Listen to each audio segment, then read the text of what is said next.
Buenas tardes a todos. Mi nombre es César Augusto Gutiérrez Bolaños. Soy docente universitario de la Institución Universitaria de Bellas Artes y Ciencias de Bolívar y también soy magíster en Historia del Arte de la Universidad de Antioquia. Agradezco antes que nada al Banco de la República por esta invitación para realizar esta videoconferencia titulada La India Catalina como elemento icónico del FICSI, el paso del galardón al monumento conmemorativo. Antes de empezar a hablar sobre esta historia, quisiera hacer unas cuantas salvedades sobre mi proceso investigativo. La primera de ellas es que el día de hoy no trato de retratar una historia iconográfica. Historia que ha sido plenamente desarrollada en textos como Inventario y valoración del patrimonio mueble en espacio público en el Centro Histórico de Cartagena, de Salim Ostalefrán, director del Grupo Conservar. O libros como El arte del Caribe colombiano del historiador Álvaro Medina o Los recursos de la imaginación de Eduardo Márceles.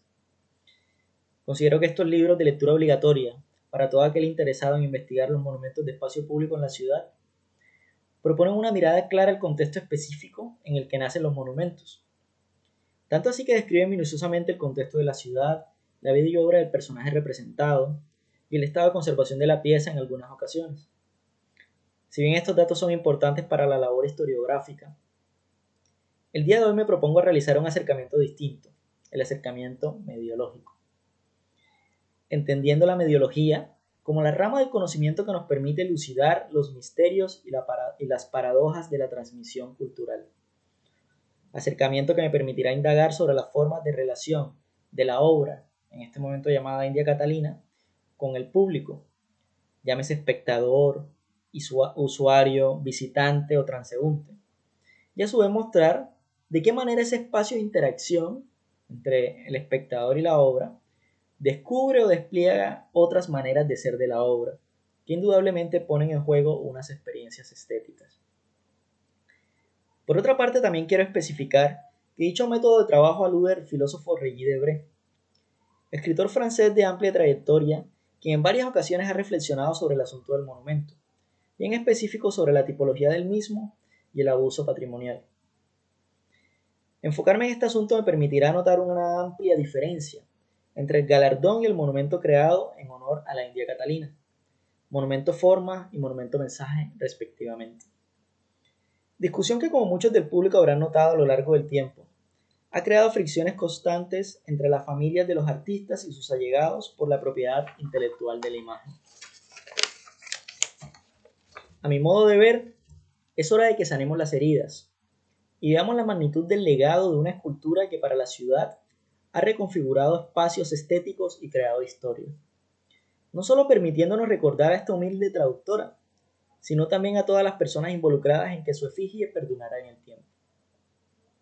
Espero no aburrirlos con mis aportes, tal vez no tenga mucho que decir más de lo que ya se ha dicho. Solo aspiro a dejar el día de hoy mi humilde reflexión, cimentada en las voces de los que vivieron el momento y propiciar un ambiente de análisis en torno al valor de nuestro patrimonio y el rescate de la historia del mismo. Bueno, empezamos con la historia. Luego de que en el año de 1961 fuera emplazado el monumento a Don Pedro Heredia, la ciudad viviría uno de los momentos artísticos más importantes de su historia. Livia de Zulátegui, en su aporte al texto Historia de Bellas Artes como Historia de Cartagena, considera este periodo como la edad de oro de las bellas artes de la ciudad. Para ella, podría decirse que a finales de la década de 1950 y comienzos del siguiente decenio, florecieron la plástica, la música y las artes escénicas, con maestros como Adolfo Mejía y Sino Yonuzas, y el teatro con el profesor Juan de Peñalver. Gracias a la unión entre la antigua Escuela de Bellas Artes y el Instituto Musical, gran cantidad de exposiciones y conciertos aparecerían en este periodo de tiempo. Camino que abrió paso para que las autoridades culturales se interesaran en mayor medida por el ingreso del séptimo arte a la ciudad. De parte de la escultura, y tomando como precedente su premio en el 9º Salón Nacional de Artistas y la creación de los zapatos viejos, Tito Lombana se escribía en la ciudad como uno de los escultores más importantes de Cartagena, en cuya obra personal de abstraccionismo orgánico, curvilíneo y tranquilo, se interesaban importantes críticos del país. Con una exposición realizada en la Biblioteca Luis Ángel Arango en Bogotá en el año de 1960, visibilizó un tipo de escultura diferente al acostumbrado realismo con el que se había hecho notar en años anteriores. Esta es la exposición, pues aquí se encuentran las fotografías de Tito Lombana. Eran entre 7 y 8 esculturas, no recuerdo bien ahora mismo el número exacto, pero fue una exposición que se dio en la Biblioteca Luis Ángel Naranjo en el año 1960 y fue pionera en Colombia. Yo podría decir, o sea, sin ánimo de equivocarme, que de los escultores en Colombia que estaban realizando esta escultura orgánica abstracta, se encontraba Tito Lombana como uno de los pioneros o uno de los principales expositores de esto. Luego, pues Rodrigo Villamizar y Negret comenzarían con la creación de esculturas abstractas, pero un poco más geométricas. Pero esta escultura orgánica es muy, muy notable, o sea, a través de esta escultura orgánica es muy notable el trabajo de Tito y las transformaciones que él vino teniendo en su trabajo luego de empezar siendo un escultor meramente realista. En la crítica de arte titulada La escultura de Tito Lombana, escrito por Héctor Rojas Erazo para la exposición, el mismo escritor que pronunció el discurso inaugural para los zapatos viejos muestra el valor agregado que tiene el desarrollo de su obra en el marco del arte colombiano, describiendo las cualidades técnicas del artista, su madurez ganada en Europa y el uso de materiales como el mármol rojo de Levanto y el mármol rojo de Colamandino. El escritor plantea una lectura que lo escribe en el marco de la síntesis de la escultura moderna, citando a Rojas Erazo: la sabiduría italiana, ese lento y seguro camino recorrido por la luz en las pupilas y manos de los viejos maestros, al servicio de una tierra y unos seres que todavía no han logrado su bautismo estético. He aquí, como una ambiciosa síntesis, el programa para toda una vida de este joven escultor. Esto explica que sus elementos, mármol rojo de Levanto y mármol rojo de Colamandino, depongan su prestigio milenario y se sometan, con entusiasmo purificado, por la línea a moldear las circunstancias de estricto sabor americano. Era notable con este aporte la manera como poco a poco la escultura moderna iba ingresando al país, dando sus primeros pasos en Bogotá a manos del escultor costeño. En ese mismo año, Víctor Nieto Núñez, empresario, periodista y cineasta de la ciudad de Cartagena, conocido más que todo por sus cadenas de radio como Centro Miramar y su proyecto de cine Miramar en el pie de la popa, propone al alcalde y a varios empresarios y personalidades de la ciudad la creación de un festival internacional de cine, luego de haber asistido a la década de los 50 a uno de los festivales de cine de Punta del Este. Con la Federación Internacional de Productores de Films, a través de la Embajada de Colombia en París, y con el apoyo del gobierno de Colombia, Nieto crea la Corporación Festival de Cine de Cartagena en el año de 1959, y para el año siguiente logra traer al Teatro de Cartagena varias celebridades del cine y del espectáculo. Veamos un poco ese proyecto del Centro Miramar y el Radio Centro Miramar. El interés por premiar a estas personalidades hacía de la creación de un galardón fuera una necesidad primordial para Nieto, hecho que le permitió en el año de 1961, y con el respaldo de una institución ya cimentada como el festival, conseguir presupuesto para la creación de una estatuilla, que le serviría a partir de este año como elemento para premiar a los artistas. Para ello le propone a Héctor Lombana y a Juan Fernando Rillo participar en la elaboración de un boceto para el galardón, que sirviera a las necesidades del evento, usando la imagen de la India Catalina, que se encontraba en el escudo de la ciudad. Aquí están pues las dos estatuillas. Como ustedes verán, esa primera estatuilla, la que se encuentra al lado izquierdo, es una estatuilla realizada en madera por Héctor Lombana 3 meses antes de que se fundiera la escultura de bronce, la estatuilla de bronce. Un poco para hacer la relación iconográfica de la escultura, podemos decir que este tipo de talla de madera brillante, patinada, pues era muy común el tratamiento o el trabajo de Héctor Lombana. Si bien lo podemos ver aquí, esa fue la primera pieza que él creó para la India Catalina. Luego, de manera notoria, hay una serie de transformaciones que se vienen dando cuando la pieza se funde, y tiene que ver un poco con esa idea de tratar de relacionar la estatuilla con los Óscares norteamericanos. De la estatuilla de madera de Lombana, podemos decir que era una pieza que buscaba sintetizar la anatomía femenina. Con el cabello a ambos lados sobre el busto, el rostro mirando hacia arriba y una tela suelta sobre la zona púbica, se simplificaba la anatomía de la mujer manteniendo a la vista las articulaciones del cuerpo. Orrillo, por su parte, crea un boceto de suma delicadeza abstracta, cuya línea sintetiza las formas a su mínima expresión. Asegura Roxana Lombana, hija de Héctor Lombana, que la obra de su padre fue escogida por Nieto para la elaboración del premio del Festival Internacional de Cine, mientras que, según información dada por Eduardo Hernández, ex curador del Museo de Arte Moderno de Cartagena, el boceto de Orrillo aún se encuentra desaparecido. Roxana Lombana nos relata la historia con la que su padre dio vida a la famosa estatuilla de la India Catalina de la ciudad de Cartagena. Esto es lo que nos dice Roxana. Este hecho habría pasado momentos después de la apertura del primer Festival Internacional de Cine de la ciudad de Cartagena. Mi padre, en una caminata programada con Víctor Nieto Núñez por el Camellón de los Mártires, hablaba con él sobre la manera como debía ser creada la estatuilla que se le daría a los ganadores del festival. Aunque en un principio se pensaba en colocarla sentada, como se veía en el escudo de la ciudad, mi padre pensó de otra manera al colocar su mirada fija sobre otra escultura que se encontraba en el camino, llamada Noli Me Tangere. Esta es la escultura la que está al lado izquierdo. Esta escultura, que aún existe en la actualidad, lleva consigo un escudo en donde hay un indio sentado. Como la mujer que lleva el escudo en el monumento está de pie, mi padre pensó en levantar sobre sus dos piernas a la India Catalina para darle la impresión a la gente de su parentesco con su primo lejano, el premio Oscar.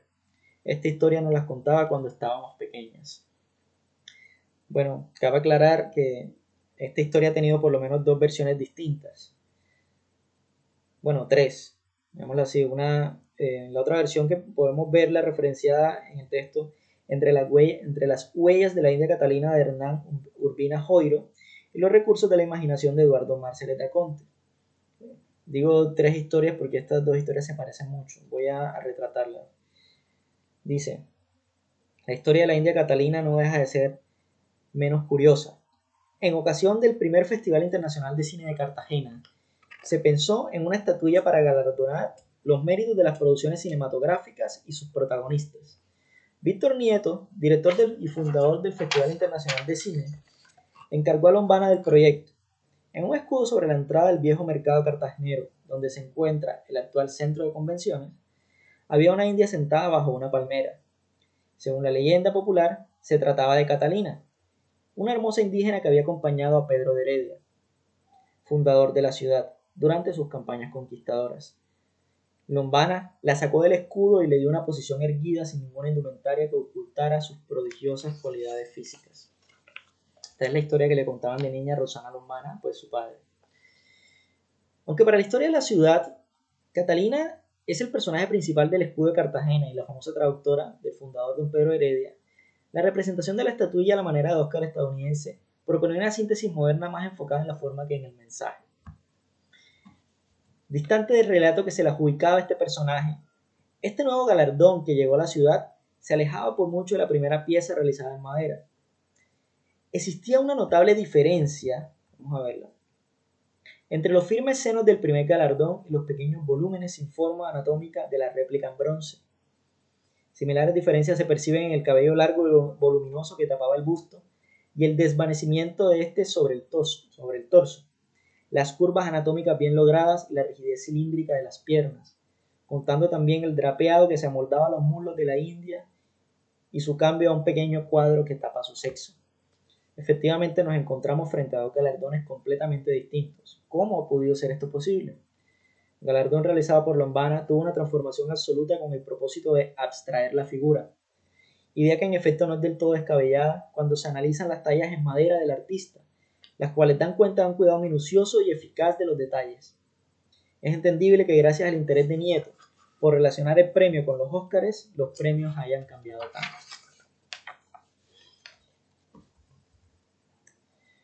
Para el año de 1961, la ciudad de Cartagena no existía una industria de la fundición artística interesada en la producción de monumentos de gran tamaño en técnicas como la cera perdida. Pues eso no implica que no existiera la fundición, pero no existía realmente la fundición artística. Estoy hablando de la fundición de esculturas. Lo más cercano a una escultura hecha en la ciudad habría sido una estatua de Santander, que fue realizada en Medellín y traída en la década de los años 40 a la ciudad de Cartagena. Hoy día existen muchas esculturas fundidas de bronce en el centro histórico de la ciudad porque eran encargadas a fundidores que se encontraban por fuera del país. Claro ejemplo es el Bolívar ecuestre realizado en la empresa alemana Fundición Reis-Müller en el año de 1895, o el Blas de Lezo realizado en la mitad de la década de los 50 en la fundidora González en Madrid, España, según datos referidos por el artista Emilio Lais Campos. Sin embargo, la ciudad de Cartagena habría tenido una amplia tradición de la fundición de bronce en la época de la colonia, que se adecuaba a otras necesidades distintas al arte, como la defensa de la ciudad por los continuos ataques de piratas y corsarios. Aquí tenemos pues una parte del censo de 1777 de la ciudad, en donde aparece ya la labor del fundidor a nombre de un personaje llamado Juan Torrente, en la casa número 11. La familia Acevedo, famosa en la ciudad por monopolizar en algún tiempo el negocio de la fundición, era una de las pocas familias que para el año de 1960 aún resguardaban las técnicas del pasado. Jesús Acevedo Pombo, actual trabajador de la familia, considera que sus congéneres habrían estado implicados en proyectos importantes para la ciudad, como la fundición de varios de los cañones que se encuentran en la muralla o la reproducción de las aldabas de las puertas del centro histórico de Cartagena. Sin embargo, a la luz de los hechos históricos, para él, el trabajo más importante que hizo su familia fue la reproducción de las primeras estatuillas de la India Catalina. Cabe aclarar que esta familia no conocía los procesos llevados a cabo de la fundición de esculturas de gran formato, por lo que no pudieron ser los encargados de crear los monumentos de bronce de la ciudad, los cuales fueron delegados a distintas fundidoras internacionales. Rodrigo Gutiérrez Viñuales, en su texto Monumento Conmemorativo y Espacio Público en Iberoamérica, conecta este fenómeno al poco desarrollo de la escultura monumental realizado por los países latinoamericanos y al gusto europeo de las clases dirigentes. Esto nos dice Viñuales. Las razones que explican este fenómeno podríamos simplificarlas con dos realidades. En primer lugar, el hecho de que el gusto de las clases dirigentes acomodadas de nuestras jóvenes naciones por dichas pautas era bastante acentuado. Y en segundo lugar, que un altísimo porcentaje de los monumentos que se emplazaban en plazas y calles de nuestras ciudades eran realizados directamente por escultores europeos. Una de las limitaciones fundamentales fue, durante mucho tiempo, la ausencia de las empresas de fundición en bronce en nuestros países. Por otra parte, una pedagogía de las artes que permitiera la creación de artistas que pudieran fundir su propia obra solo se vería hasta el año de 1984 con la restauración de la Escuela de Bellas Artes a manos de Aníbal Olier en la ciudad de Cartagena y la creación del primer horno de fundición dispuesto para la pedagogía artística en la ciudad. Horno que estuvo poco tiempo en funcionamiento y solo sirvió para la elaboración de varios bustos de profesores por parte de sus estudiantes. Nada raro desde esta perspectiva que las fundiciones de escultura fueran mandadas a hacer a Medellín, en donde había existido una formación técnica en ese ámbito desde la década de los 40 por parte del maestro Bernardo Vieco Ortiz. Voy a aclarar que el historiador Álvaro Medina considera que Bernardo Vieco Ortiz fue el primer fundidor artístico de Colombia, básicamente. Este fundidor, quien se habría encargado de enseñar a varios de los escultores de la ciudad su ardua labor que había aprendido en Europa, por lo que es considerado hoy día como el primer fundidor artístico de Colombia.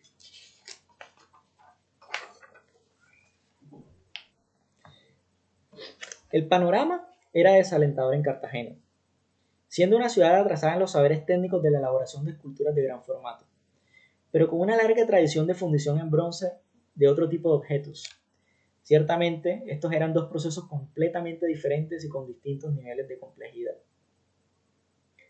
Era imposible crear un monumento a la India Catalina de esta manera, a no ser que se pudiera fundir cada una de sus partes en distintos moldes. Pero ello no aseguraba que la pieza terminada no tuviera notorios pegues de soldadura o desproporciones, ni tampoco que la porosidad de la arena por malas prácticas pudiera afectar la superficie lisa de la anatomía. Por ello se entiende en buena medida por qué se prefería mandar a fundir las esculturas de gran formato por fuera del país o con Vieco en Medellín, antes de fundirlas en Cartagena. Luego de más de 10 años, de que ya había sido emplazada la escultura de Pedro Heredia, y creada la estatuilla de la India Catalina en el año 61, como lo hemos hablado, Nieto propone a la Junta del Festival de Cine un proyecto publicitario ambicioso que dirigiría la mirada del público nacional e internacional hacia el festival. La creación de una estatuilla de los premios India Catalina de tamaño natural. Esta labor no era nada sencilla, teniendo en cuenta que la industria de la fundición estaba muy atrasada. Quiero hablar sobre este asunto. Cuando se piensa en colocar la India Catalina en la entrada de la avenida Venezuela, en la ciudad de Cartagena, para recibir a la gente. Es un poco la proximidad, la podemos hacer nosotros con esas grandes estatuas que colocan en el telón rojo de la entrada de los premios Óscar. Yo creo que no hay un comparativo directo entre lo que pasó acá y lo que pasó allá, precisamente por la distancia que existía entre la escultura y la entrada del festival, y precisamente por el cambio de material, porque esas esculturas son indumentarias o decorados para las personas que van a entrar al festival. Y aunque la India Catalina empezó pensándose como un decorado, pues ustedes ven en lo que terminó convirtiéndose en una escultura conmemorativa, un monumento conmemorativo. En vista de que Héctor Lombana no se encontraba en la ciudad de Cartagena, Nieto busca a Eladio Gil para pedirle que se hiciera cargo del proyecto, de la creación de esa estatuilla en gran formato. Para esos momentos Gil poseía una hoja de vida idónea para la realización de este trabajo, pues en ella constaban estudios realizados en la Real Academia de Bellas Artes de Santa Isabel de Hungría, un premio de escultura ganado en Andalucía en el año de 1955, experiencia en el campo de la fundición y la experiencia de trabajar como profesor en la Escuela de Bellas Artes de Cartagena. La propuesta de Gil, bastante alejada de la reproducción fidedigna de la estatuilla, buscó desde su principio reproducir de manera naturalista la India y aproximarla al ideal de belleza de la mujer caribe, es decir, hacer de ella un verdadero monumento mensaje o monumento conmemorativo. En una entrevista realizada a Hernán Urbina Joiro en el periódico El Universal, la realizó Hernán Urbina a Eladio Gil, poco antes de fallecer el artista, Gil asegura que su trabajo distaba mucho de lo antes realizado por Lombana. A mí me pusieron a hacer un monumento, la estatua que daban en el Festival Internacional de Cine de Cartagena, que es una estatuilla de Héctor Lombana. Y entonces yo dije que yo no hacía eso. Exactamente no. Yo haría una escultura que tuviera algunos rasgos de la estatuilla del Festival de Cine y que yo hacía una escultura de mujer. Como ya habían trabajado por muchos años en la Escuela de Bellas Artes, en un principio utilizó en su taller que quedaba atrás de las bóvedas a las modelos contratadas por la institución, dos señoras llamadas Eva y Magola, las cuales posaron para sus primeros bocetos. No obstante, el maestro, no conforme con ellas, requería una modelo joven y de piel tersa que pudiera servir para representar ese ideal de belleza. Una verdadera india que pudiera posar en paños menores y que fuera digna de que se erigiese su efigie. Aquí la tenemos, la señora Judith Arrieta, aún se encuentra con vida. Entonces yo escogí una modelo, una niña de San Juan de Pomuceno llamada Judith, de rasgos indígenas, que trabajaba con nosotros, que me podía ver como un padre. Tenía 13 años y yo no quería que me posara completamente desnuda. Fue mi mujer quien la convenció y me convenció a mí, y entonces me posó en pantaloncito caliente. Ella tenía lo que me hacía falta, unos senos erectos, duros y una carne prieta. Gil talló la escultura de yeso tratando de aproximarse al canon de belleza idealizado de las esculturas europeas, lo que produjo en los años siguientes varias críticas a su producción, considerando que las facciones de la India Catalina distaban de ser las de la mujer lenguaje que acompañó a don Pedro de Heredia. Según varios historiadores de la ciudad, Catalina debió tener unos 25 años a su llegada a Cartagena y debió vestir a la manera española, ya que por largo tiempo vivió en Santo Domingo. Ahora bien, hacer la escultura de yeso, la misma no podía ser expuesta a las inclemencias del clima y al constante roce del público. No era posible que fuera puesta en el sitio pensado en su principio, por lo que el escultor decidió buscar en Colombia un fundidor que le ayudara a producir la pieza en bronce para que sobreviviera en los años venideros. Consciente de los procesos de fundición más actuales, Gil pensó que la manera ideal de lograr ese proyecto era con la técnica de la cera perdida, como lo había aprendido en sus estudios europeos. Sin embargo, en Colombia era difícil conseguir a alguien que lo hiciera de esa manera, ya que se necesitaba un horno lo suficientemente grande para que la pieza fuera introducida dentro de él, o en su defecto, se necesitaba una temperatura que lograra derretir hasta la mínima partícula de cera de abejas con la que se creaba la escultura, para lo que necesitaba muchos trabajadores que con soplete derritieran completamente la cera, lo cual era un proceso caro y dispendioso.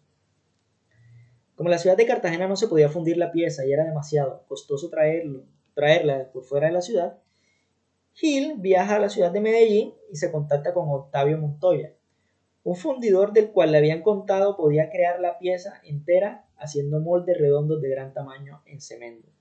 Aquí tenemos pues una fotografía de Octavio Montoya, la podemos ver. Y este es Bernardo Vieco, el maestro que le enseñó a él a hacer la fundición. Los Montoya tenían su propio taller en Medellín al momento de que Eladio les hace la propuesta a Octavio para trabajar con él en Cartagena. Propuesta que rechaza inmediatamente por la cantidad de encargos que tenía. Por otra parte, Orlando Montoya, el hijo del fundidor, había aprendido desde niño el oficio de la familia. Este es, ese no es Orlando Montoya, pero es uno de sus ayudantes. Ahorita vamos a ver una fotografía de él. Bueno, decide Orlando Montoya irse con Eladio Gil para la ciudad de Cartagena y llevarse a su familia a la ciudad con el fin de cumplir el encargo de la India Catalina. Para el año de 1974, Orlando viaja con su familia y se instala en las inmediaciones del taller del artista. Aquí tenemos una fotografía de Orlando Montoya, tenemos dos, pues la manera como él trabajaba. Como se dan cuenta, él no trabajaba con el proceso de cera perdida, sino más bien hacía unos moldes de cemento para piezas de busto redondo. Bueno, estos dos trabajadores de oficio de ahí en más entablaron una fructífera relación laboral durante la cual llevaron a cabo varios trabajos importantes, como Los Alcatraces, obra que también fue realizada en el año 74 y que toma el nombre del poema homónimo de Daniel Lemaitre, que tal, fue homónimo, y La Gaitana, escultura que se encuentra en Timanahuila y honra la memoria de la cacica gaitana de esta región. Aunque podemos asegurar que el monumento a la India Catalina nace como un verdadero monumento conmemorativo que honra la memoria de la traductora, lo cierto es que nace siendo un monumento forma, una estatuilla, directamente vinculada con el premio del festival, como es notorio de la noticia que se hace de la escultura a 3 días de la inauguración. Así como sucedió con los zapatos viejos, la obra terminada fue bastante diferente de lo que se esperaba por parte del periodismo cultural, el cual tomó con mucha sorpresa la idealización del galardón y sus nuevos rasgos juveniles. Bueno, vamos a seguir viendo fotografías. Estas son fotografías de Orlando Montoya trabajando. Estos son los moldes de cemento, moldes que realmente influenciaron a la creación de varios de los bustos que se hicieron en Cartagena después del año 1984, por la restauración de la Escuela de Bellas Artes, pues los moldes comenzaron a hacerse en cemento, a la técnica de los Montoya. Entonces hay como una tradición artística que desde Medellín influenció a la ciudad de Cartagena. Aquí tenemos fotografías en donde se encuentra Premio India Catalina. Ese es el proceso de patinado, donde se le echan unos ácidos a la escultura para poder darle color, y estos eran los ayudantes de Orlando trabajando con la India. Son fotografías inéditas, solo las tiene la familia. Entonces ustedes ven aquí cómo se realizó dicho proceso. Bueno, sería notorio en el Diario de la Costa, en su edición del viernes 8 de marzo del año en cuestión, del año 1974, un título bien interesante que dice: un toque de distinción abre el Festival de Cine hoy, y aparece pues en la primera página en la India Catalina. Bajo el decoro de un título sugestivo, un toque de distinción, lo único que se referencia en la noticia sobre el monumento es que para el concepto general de los cartageneros, esta escultura representa un orgullo para Cartagena de Indias. Es este pequeño párrafo que tenemos aquí abajo. El resto de la noticia tiene que ver pues con el festival. No obstante, si leemos con más detenimiento, nos podemos sorprender al entender la ambigüedad del mensaje que se escribe. Era claro que aparte de ser un objeto decorativo que recibía a los artistas nacionales e internacionales, para el periodismo de la ciudad, la escultura no tenía ninguna función conmemorativa. Se dejaba por sentado que su función era meramente publicitaria y decorativa. Voy a leer lo que dice la noticia. Dice: con la película de factura inglesa, Un toque de distinción, se inaugura a las 9 de la noche de hoy el 14º Festival Internacional de Cine del Teatro de Cartagena, al cual asisten delegaciones de los principales países del mundo, productores de películas, y los cuales exhibirán films de primera calidad que fueron escritos previamente por el comité organizador. Realmente la India Catalina era un decorado que recibía a las delegaciones. Con un pedestal cilíndrico como la base de la estatuilla y ubicada en la entrada del centro histórico por la avenida Venezuela, esta nueva India Catalina recibió en el año 74 a gran cantidad de personalidades de Colombia, Estados Unidos, Inglaterra, Italia, México, Rusia, Argentina y Venezuela. En el mismo contexto describe el Diario de la Costa 30 bastoneras de Argentina. 30 bastoneras, traídas especialmente de la ciudad norteamericana de Miami, darán la nota alegre de la iniciación del festival, cuando desfilarán desde la Boca del Puente hasta el Teatro Cartagena, presidiendo la llegada de las distintas delegaciones acreditadas. Varios actores de talla internacional llegaban a la ciudad de Cartagena como Candy Clark, Cindy Williams, Gary Kurtz y Richard Chamberlain. Pero tras la inauguración, todas las miradas del público se las llevó Eddie Williams, una modelo internacional considerada símbolo del sexo, al desnudarse completamente al lado de la India Catalina y exhibir su busto frente a las cámaras internacionales. Bueno, esto fue un hecho trascendental. Aquí tenemos la fotografía de Eddie Williams desnuda al lado de la India Catalina. Esa fotografía fue a las 10 de la noche y esta es Eddie Williams en la ciudad. Dice el periódico El Universal: Williams buscó la recién inaugurada escultura de la India Catalina, que había forjado el artista Eladio Gil. Y a las 10 de la noche, la joven rubia, delgada, le pidió a amigos cercanos de la organización del festival que la acompañaran a la escultura. Uno de los periodistas que la acompañó y presenció todo fue Amaury Muñoz. En la camioneta nos dimos cuenta que Eddie estaba completamente desnuda debajo del gabán, así que descendió del vehículo cubierta, y al llegar a la escultura quedó desnuda, desafiando la belleza de la India Catalina. Aquello fue un verdadero escándalo. No fue un hecho alejado de las continuas provocaciones artísticas vividas en el campo de la escultura moderna, pero esta vez desde el campo del espectáculo. Así como Brancusi ganó la aprobación de su obra El pájaro en el espacio, gracias a que su obra fue interceptada por la Dirección de Aduanas de Nueva York, la India Catalina ganó reconocimiento por parte del público gracias a un escándalo periodístico. A partir de entonces ya no fue vista como la estatuilla de los premios India Catalina, sino también como un símbolo de la feminidad caribe, como una escultura conmemorativa verdaderamente. Tanto fue así que con el pasar de los años se le pidió a Eladio Gil que creara una nueva versión del galardón que se pareciera más a su monumento. Aquí tenemos pues el galardón que fue creado por Eladio Gil luego de que la escultura fuera colocada sobre la avenida Venezuela. Varios años después de colocada la escultura, ya la India Catalina gozaba de un amplio reconocimiento por parte de los cartageneros y visitantes. Esto lo sabemos gracias a una entrevista realizada al maestro en el año de 1980 por el periódico El Universal, donde dice de manera literal, esto es lo que dice Eladio Gil: no me gusta hablar de la India, es que llevo como un cliché y todos no hacen hablarme de otra cosa. Muchas cosas habrían de pasar a partir de ese momento y en la década de los 80. Uno de los eventos dignos de mencionar y que sucedió en este periodo fue el fallido intento por parte de Focine, la compañía de fomento cinematográfico, de llevarse a la capital del país el Festival de Cine de Cartagena y con él la estatua de la India Catalina. En el artículo del Universal, mensaje titulado A la India Catalina, se cuenta cómo sucedió este acontecimiento. Este hecho en definitiva tuvo una respuesta inmediata de la prensa, la cual rechazó radicalmente dicha iniciativa, evitando que la escultura abandonara Cartagena. Acto que visibilizó el cariño que le tenía el público a la India Catalina, la cual, con su postura erguida y figura esbelta, expresaba además del mensaje de símbolo de la feminidad caribe, el mensaje a Cartagena. Vamos a leer lo que dice la noticia. Nos dice José Nieto en su artículo: Cartagena se le quiere quitar la sede del Festival de Cine que por 23 años ha hecho Focine lo quiere para sí. Focine lo quiere para sí. Nuestro colaborador José Nieto ha tomado el motivo de la India Catalina y en su particular prosa poética escribió esta defensa del festival en su tierra que le fue entregado al presidente Betancourt en su reciente visita a la ciudad.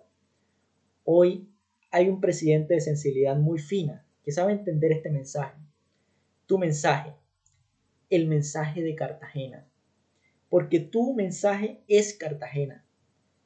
Entrégalo. Dile que por algo el recinto amurallado no permitía que los extranjeros la ultrajaran, la violaran aquí y permanecieran en ella. En efecto, el verdadero monumento mensaje surgiría de aquí en adelante, el cual reunió los múltiples relatos de la ciudad provenientes de las memorias particulares y subjetivas, y lo fundió con el relato oficial, cambiando para siempre la interacción del público con la escultura. Mucha gente decía, la India parece italiana, hay que tomarse una foto con ella. Ella era la traductora de Pedro de Heredia, no parece india, parece de otro lado. Estas fueron algunas frases que surgieron de aquí en más y que quizás algunos de nosotros habremos dicho anteriormente. Lo cierto es que, como toda obra de arte, fue legitimada por el público, criticada y estableció una estética particular. Profesó un discurso democrático en el cual todas las voces eran aceptadas. Unió a la institucionalidad y a lo popular en un crisol de manifestaciones antes no vistas en la ciudad. Sirvió de punto de encuentro y de lugar de llegada.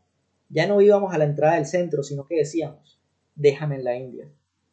Todo esto hasta que la ciudad tuvo que reorganizarse. Es importante asegurar que debido a los cambios de emplazamiento y de pedestal, por ejemplo, la India Catalina de los años 40, la cual se encontraba en la avenida Venezuela, con un pedestal a la altura de un hombre promedio, y la cual, emplazada en un espacio inventado exclusivamente para ella y con un pedestal elevado, proponen experiencias estéticas completamente distintas para el observador.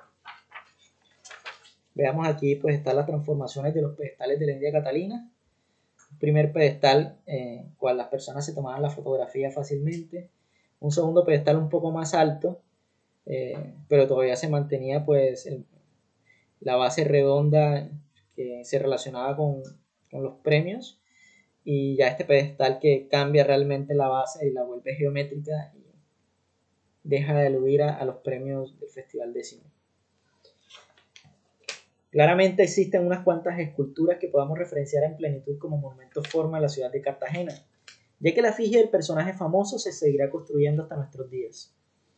El emplazamiento de estas nuevas esculturas de pedestal bajo cae bajo el amparo de nuevos mecanismos de recepción, en los que el espectador, distanciado del discurso artístico hegemónico y siendo veedor y partícipe de los procesos de apropiación de los monumentos, tiene participación al momento de crear el relato que legitima o critica la escultura. Adentrados en el siglo XXI, por ejemplo, Germán Fonseca, en el periódico El Universal, hace una crítica a los continuos traslados del lugar de la India Catalina y otras esculturas de Cartagena. Dice Fonseca, tal es el caso de la India Catalina, originalmente situada en la rotonda que daba inicio a la avenida Venezuela. Por las obras de Trascaribe fue necesario correrla hasta la Matuna y ahí, al estar en un ambiente muy contaminado visualmente, perdió la notoriedad de antaño. Hay que decirlo aquí y repetirlo nuevamente en otras videoconferencias o ponencias. Ya la India Catalina no es la misma. Ya no podemos tomarnos la foto abrazando el pedestal, o como Eddie Williams no podemos desnudarnos al lado de ella. Ya no podemos ver la firma en la pierna izquierda de Orlando Montoya, el fundidor, o apreciar los rasgos característicos de su rostro. Ya no podemos regocijarnos bajo su sombra a las 3 de la tarde cuando el sol está en plenitud. Ni podemos decir, déjame en la India a un mototaxi colectivo sin sentir la nostalgia de que ahora ella se encuentra en otro sitio. Catalina, así se llama, el recuerdo de un monumento hecho por 3 artistas que en su paso por el tiempo han reconfigurado una imagen, hasta hacerla llegar a la boca de cada uno de los cartageneros y turistas que han visitado la ciudad. Con pedestal alto no, sigue siendo ella, solo que a veces, como muchas personas que se vuelven exitosas, nos miran por debajo del hombro y se vuelven inalcanzables. Bueno, les agradezco mucho el día de hoy haberme escuchado. Me gustaría que hicieran sus aportes y preguntaran las cosas que quisieran saber sobre la India Catalina. Mi investigación aún continúa en proceso. Quiero seguir investigando sobre la India Catalina, es un patrimonio de la ciudad que es muy importante.